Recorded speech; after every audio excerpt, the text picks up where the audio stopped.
Sol Ortiz, y estudié en un pueblito del Tolima que se llama Chaparral. Vale.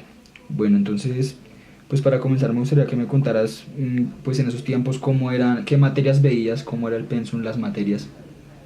Bueno, en esa época nosotros veíamos algunas materias que hoy en día no se escucha que se las dicten a los niños. Por ejemplo, la historia sagrada, que era una materia que a mi parecer era excelente porque a uno le enseñaban primeramente que existe Dios Sí. y le enseñaban a uno como principios de respeto para la humanidad, para los semejantes, para los que les rodean. Era bien importante esa materia, a uno le tocaba aprenderse de memoria las lecciones, pero era bueno, era exigente, le exigían a uno de memoria las clases, de memoria las lecciones, y a uno le exigían que leyera muchísimo. Le, sí le exigían, le enseñaban a uno que tenía que leer, que tenía que aprenderse, y eso era bueno porque activaba la memoria. Otra materia que veía uno era urbanidad. La urbanidad, así no fuera de Carreño, pero esa urbanidad le enseñaba cómo guiarse uno en la casa, en la calle, en el camino, en la misma escuela, en el mismo colegio. Eh, Le enseñaban a uno cosas bien importantes de la vida cotidiana. Esa materia de verdad que es una falla bien grande que hoy en día no la dicten a los niños. Ok.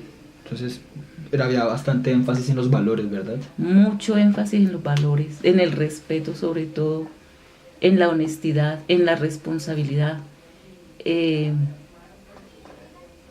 el compromiso como persona, más que como estudiante, como persona. Yo creo que en los colegios los profesores se empeñaban mucho en que uno de verdad fuera una persona íntegra. Y eso hacía que la gente fuera responsable. Yo creo que esa generación fue una generación de gente bien responsable, bien honesta, bien comprometida. Por lo menos llegaban a ejercer su profesionalismo y lo hacían de una manera diferente como lo hacen hoy. Perfecto. Bueno, a mí me gustaría que tú me contaras, pues, en la escuela anteriormente, cómo era el trato, pues, entre compañeros, entre estudiantes.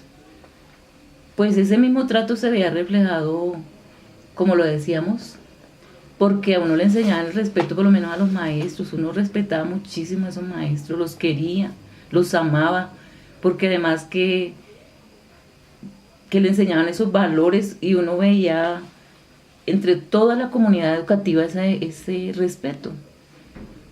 No se veían los insultos que se escuchan hoy.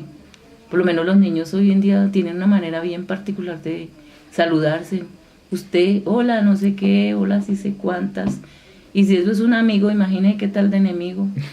Entonces, bien tenaz, como se saludan. En esa época nunca se escuchaba así.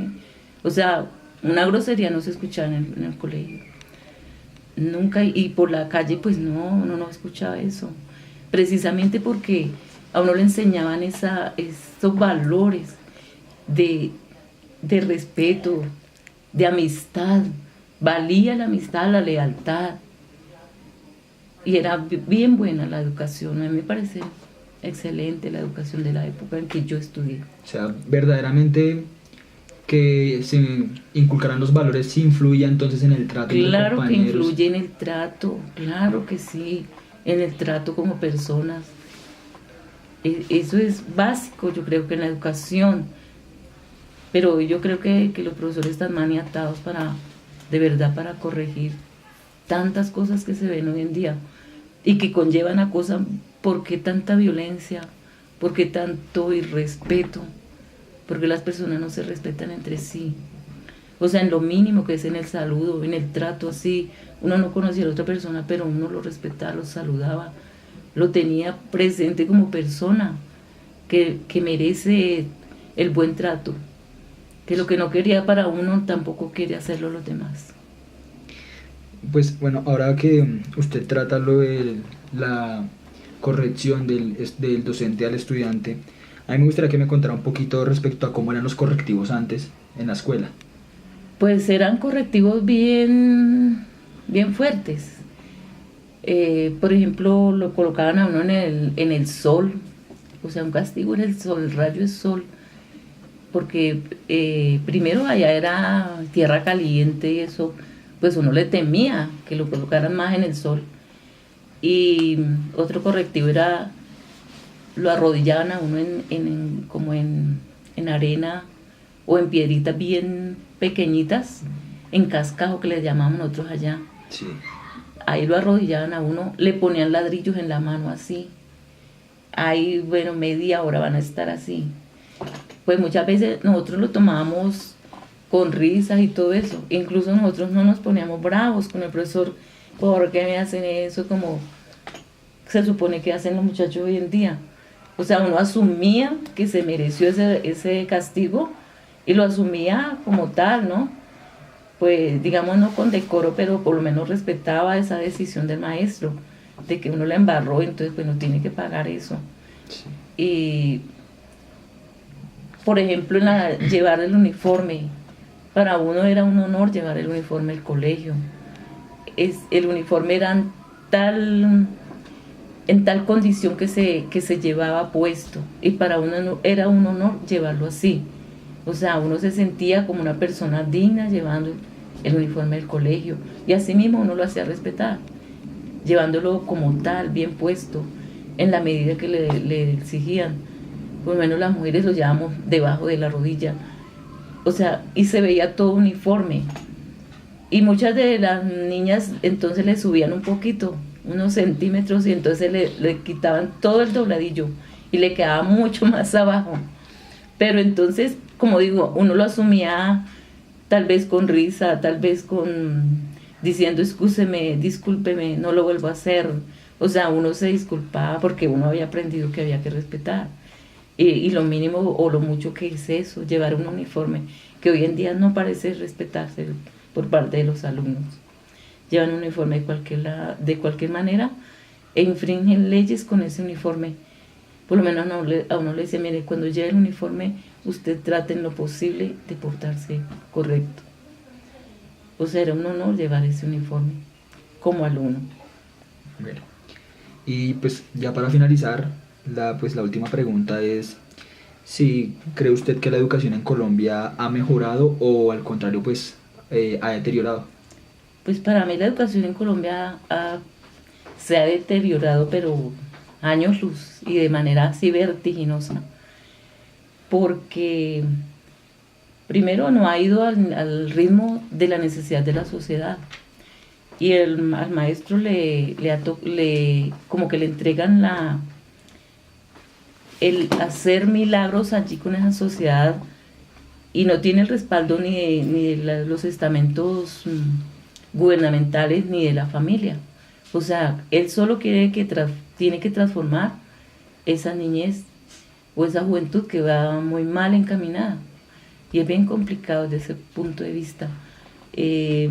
Otra cosa es que precisamente por la falta de direccionamiento que ha tenido la educación a nivel del Estado, a nivel de la familia, entonces creen que el educador es el que tiene la obligación de formar la juventud o la niñez, viendo que es un todo, ¿no? Pero no le dan las herramientas que necesita el maestro para hacerlo. La educación de verdad que se ha deteriorado, y allí ha influido mucho también la tecnología, ha influido cómo se han transformado los métodos de estudio.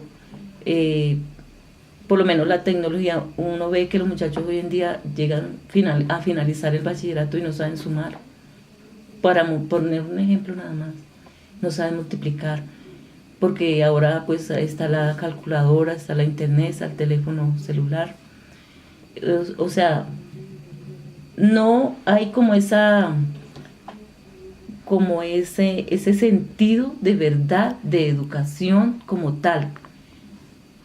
En los muchachos se ha perdido eso, también en los padres de familia, también en el Estado, como que dirija una educación correcta, en los lineamientos correctos, no se ve. Y eso ha deteriorado mucho la educación, definitivamente. Y, y por eso vemos que cada vez es como más complicado. La calidad de la educación la vemos mal, mal.